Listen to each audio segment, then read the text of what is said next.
Starlingov zákon je v podstate autonómny systém. Srdce nepotrebuje neustále pokyny z mozgu, aby vedelo, ako silno má pumpovať. Samé to vie. Samé cíti, koľko práce ho čaká a prispôsobí sa. Úder za úderom. Je to proste dokonalý príklad spätnej väzby na úplne základnej mechanickej úrovni. Poďme teda priamo k tomu. V materiáloch sa píše, že sila kontrakcie komor závisí od východiskovej dĺžky svalových vlákien. Znie to dosť akademicky. Čo to znamená tak v reálnom živote?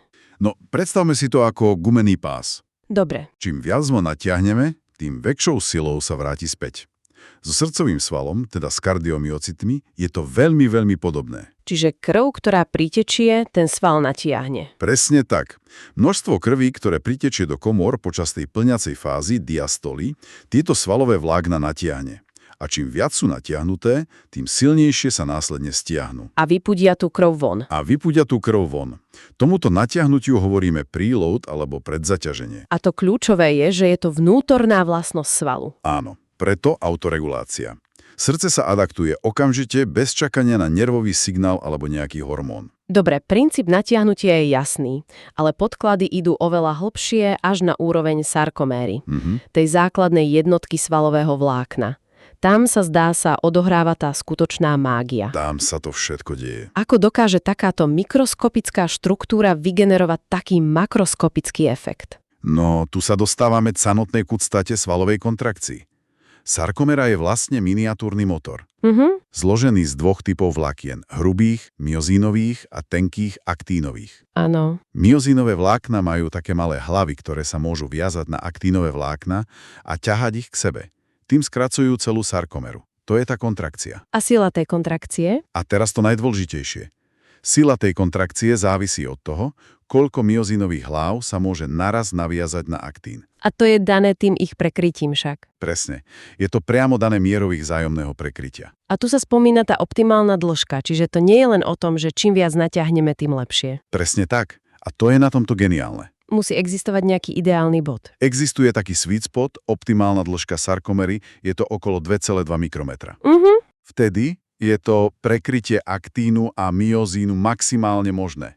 Vtedy sa môže vytvoriť najväčší počet väzieb, tých priečných mostíkov, a sval vyvinie najväčšiu silu. Počkaj, to mi nejde úplne do hlavy. Prečo by sa pri ešte väčšom natiahnutí sila znižovala? Logicky by som čakala, že čím viac tú gumu natiahnem, tým silnejšie strelí. To je skvelá otázka. Prečo to tu neplatí? Lebo to odhaluje limit tohto mechanizmu.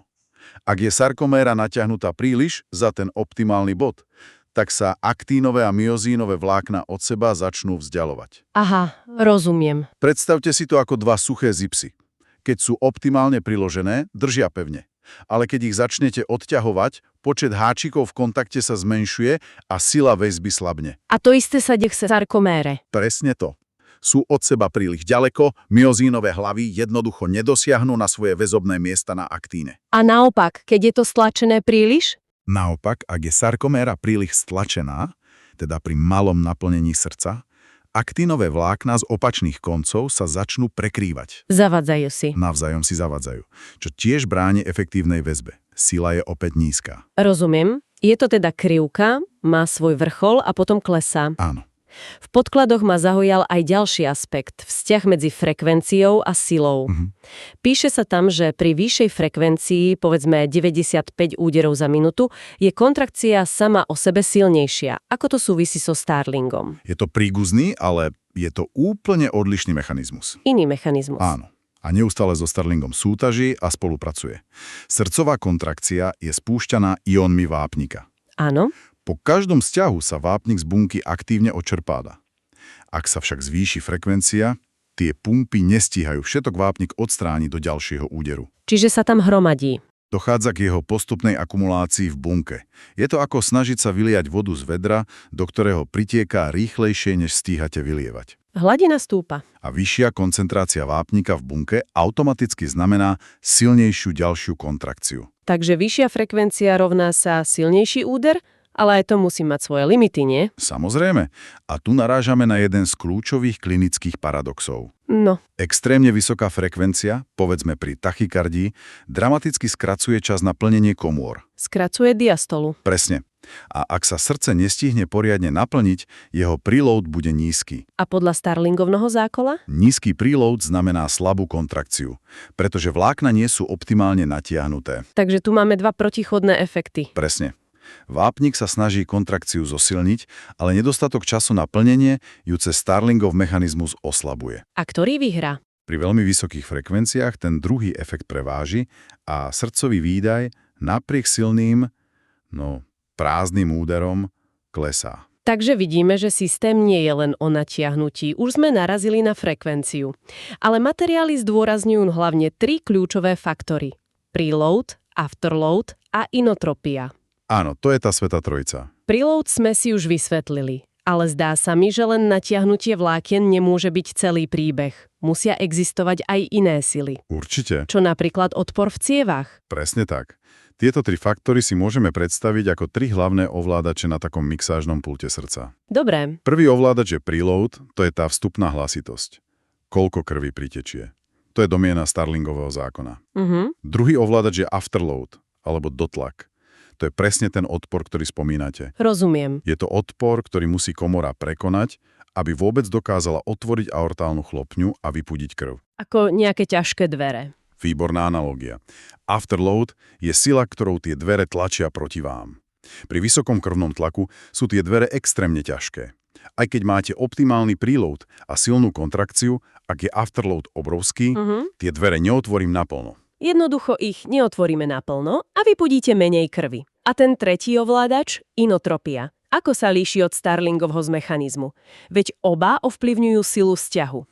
Inotropia alebo kontraktilita je tretí ovládač. To je také interné zosilnenie. Je to vlastná sila vzťahu srdcového svalu, ktorá je úplne nezávislá od natiahnutia vlákien. Čiže nezávisí od preloadu. Presne. Je to ako keby ste na tom mixážnom pulte stlačili tlačidlo Turbo Boost. Aha, Starlingov zákon je mechanická adaptácia na objem. Inotropia je biochemická zmena sily. a tu ovplyvňuje čo? Typicky je modulovaná zvonka.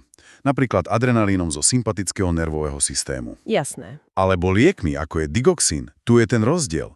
Starling je vnútorná autoregulácia. Inotropia je často vonkajšia regulácia. Rozumiem. Máme tu teda komplexný systém. Čo sa stane, keď je dlhodobo preťažovaný? Dokument hovorí o fyziologických limitoch. No a tu sa dostávame od fyziológie k patofyziológii, k srdcovému zlyhávaniu. Pri chronickom preťažení, napríklad dlhoročnou hypertenziou, Čo je vysoký afterload? presne, alebo pri objemovom preťažení, čo je vysoký preload, sa srdce najprv adaptuje, zhrubne, zväčší sa. Ale to nevydrží večne. Práve že nie. Tie adaptačné mechanizmy sa časom vyčerpajú. Svalové bunky začnú odumierať, nahrádza ich väzivo, kontraktilita, teda inotropia, klesá. A srdce stráca schopnosť reagovať. Presne. Aj keď sa komora naplní veľkým objemom krvi, výsledná kontrakcia je slabá. Prečo? Pretože tie sarkoméry sú už trvalo natiahnuté za svoj optimálny bod, srdce sa dostáva na tú zostupnú časť Frank Starlingovej krivky. A tým sa dostávame priamo ku klinike. Prečo je pre lekára v praxi kľúčové rozumieť tomuto vdanlivo teoretickému zákonu? Pretože je to absolútny zákon hemodynamiky. V čom konkrétne? Jeho hlavná funkcia je udržať rovnováhu medzi pravou a ľavou stranou srdca, medzi pľúcnym a systémovým obehom. Dobre. Predstavte si na chvíľu, že by Starlingov zákon neexistoval, keby pravá komora pumpovala do pľúc pri každom údere len o 1 ml krvi viac, Len o jeden. než ľavá komora dokáže odčerpať z pľúc. Za minútu pri frekvencii 70 by to bolo 70 ml. Za 10 minút takmer 3/4 litra. To by znamenalo... Pacient by sa utopil vo vlastnej tekutine. Akútny pľucný edém. A Starlingov zákon tomu bráni. Presne, ak sa do pravej komory vráti viac krvi, automaticky sa silnejšie stiahne, pošle viac krvi do plúc, tá sa vráti do ľavej komory, ktorá sa viac natiahne a vďaka tomu tiež automaticky zvýši svoj výkon. Systém sa sám vybalancuje. A pri srdcovom zlyhaní, ktoré ste spomínali, sa tento elegantný mechanizmus doslova zrúti. Presne tak. A vidíme to v priamom prenose. Zobelme si príklad. Príde pacient s chronickým srdcovým zlyhaním, je dýchavečný, má opuchnuté nohy, jeho srdce je zväčšené, slabé, pracuje na tej zostupnej časti Starlingovej krivky. Rozumiem. Ak by sme mu v domnení, že je dehydratovaný, podali rýchlu infúziu, teda prudko zvýšili jeho preload, tak mu vlastne ublížime. Paradoxne, dramaticky by sme jeho stav zhoršili. Jeho už tak preťažené sarkoméry by sme natiahnili ešte viac, posunuli by sme ho ešte ďalej po tej zostupnej krivke. A sila sťahu by klesla. Sila kontrakcie by ešte viac klesla, srdcový výdaj by sa znížil a pacient by sa mohol dostať do kardiogénneho šoku. Čiže vyššie plnenie v tomto prípade znamená nižší výkon. Presne opak toho, ako má zdravé srdce fungovať.